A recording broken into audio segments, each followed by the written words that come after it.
S-a băgat în mare intenționat în 1968. Ei, alu, ei tramvai.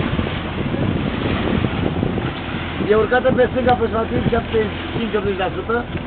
A avut o greutate de 7500 de tone.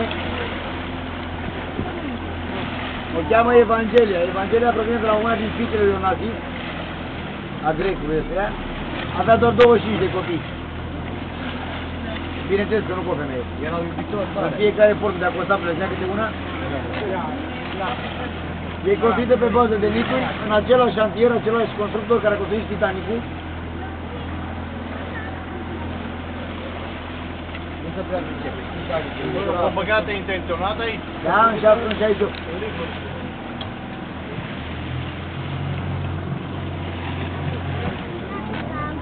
Deci au fost baze de croazieră, nu? Nu, de marșă. Marșă? Și mie.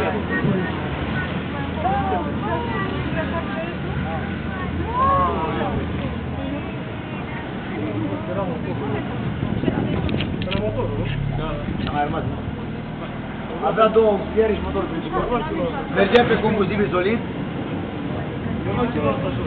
Singura care de acest moment se mai poate urca este toată scara din dreapta mea voastră. Stânga mea.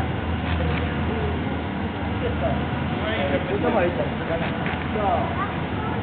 Poate mult.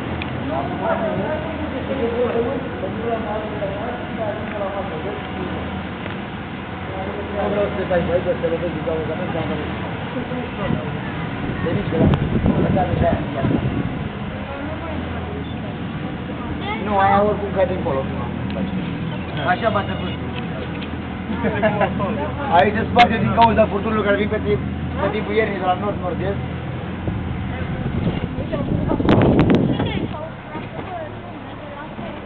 Unde vezi?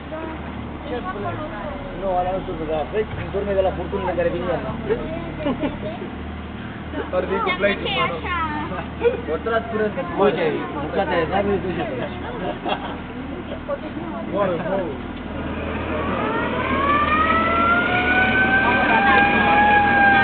Nu face 3 care... Nu trebuie să fie atât.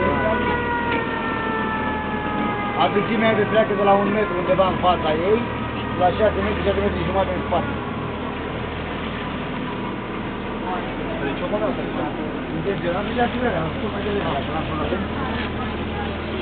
Asigurarea pe ea era foarte veche, mai avea doar 4 ani de funcționare.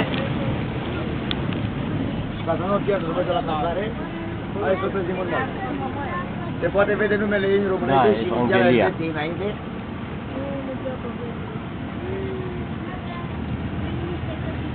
Și Lozana de la ce vine? Lozana mai este un vaporaj, care tocmai și-a făcut reclamă. Uite, Adică 43 de se vede fundul aici la 1 metru. Aveam aici.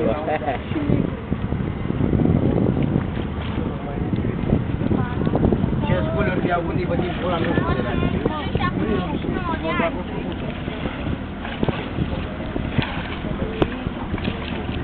Din 2000 a intrat în patrimoniul statului român, iar din 74 s-a spart acolo gaura aia, spart armata română, de acest al lumea să viziteze.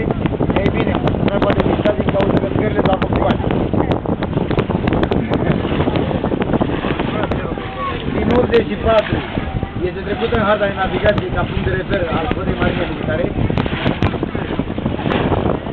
Și cam asta a fost grămada mare de zi. Iar vechi să bucate pe el.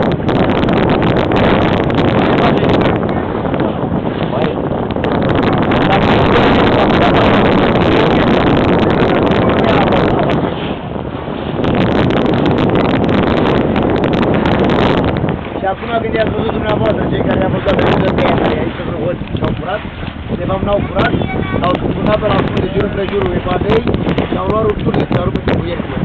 Deci nu au intrat în taie de pe ea. Așa au exprimat ei. La știri, la știri au spus că-și cu pești Tirania, că sunt pe Marea Neagră, că era o flexie. Dar na, la știri